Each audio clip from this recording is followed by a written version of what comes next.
Hi, I'm Elizabeth Sedlacek, and I'm the Director of Operations here at Contact Point 360. The one thing I can share that's really important to me is growing up, you know, in good times, bad times, I always had my parents that would listen to me, no matter what it was, and they're actually here. They would listen to me whether it was work-related or personal, but it was really my mom who was the backbone of our family, and she always would say, what doesn't kill you makes you stronger. And I know we've all heard that term, and I used to be annoyed at it, like, what the heck is she saying? And now I get it, because it's all about you want to move forward in your life, or you're going to just stay in a backward mode.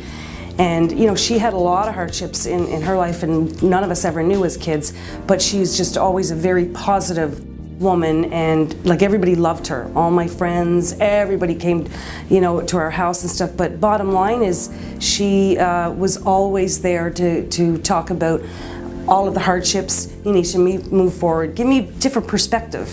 And I think that taking away that, I hope everybody has someone like that in their life, because she, to me, is the definition of resilience. Hi, I'm Dilip Nair. I am a Senior Director with Allied Solutions, responsible for the customer service delivery for Allied out of Canada.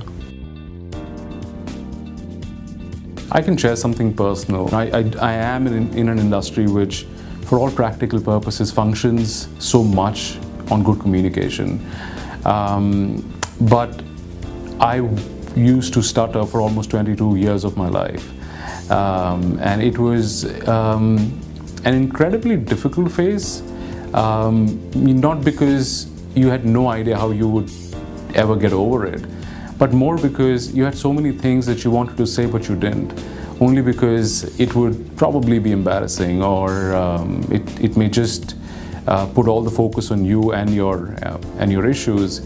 So that was incredibly challenging, and it wasn't something that just stayed with me for, you know, the initial part of my childhood. It pretty much stayed all throughout, and it just got worse. And so I was at a point in life where I was constantly looking for opportunities where you are not required to talk. Because it's very natural for me to gravitate to those kind of job opportunities, or I still wanted to have a good career, was fairly ambitious, but was very conscious of this drawback.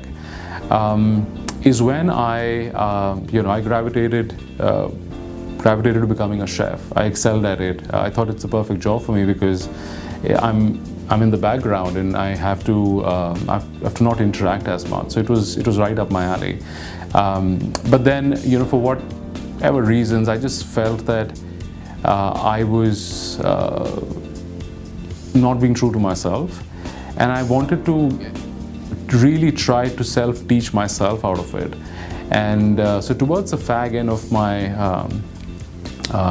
my college days, and even, you know, the early part of my career, even in the kitchen, I tried to teach myself to speak properly, as to what are the words that I should avoid phonetically, so that I won't stammer. I worked on my breathing. I spoke incessantly with myself, and over a period of time made little progress.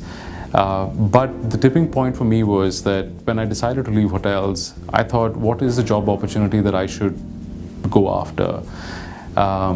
And I went straight into a contact center, because I thought it was time that I confront my shortcomings as opposed to just living with them.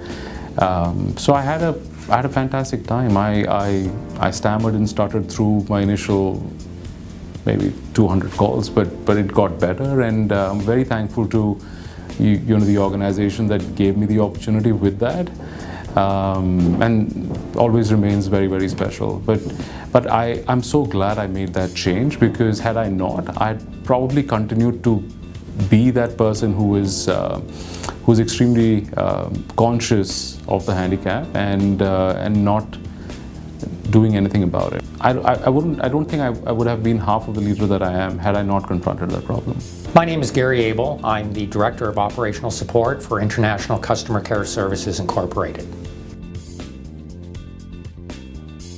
I think the best story that I could have for resiliency, especially for the GTACC, would be talking about how resilient the industry, the call center industry, has become over the last few years. There have been technological changes are consistently happening through the things. There's legislative changes, as well as basically adapting to the new consumers' needs.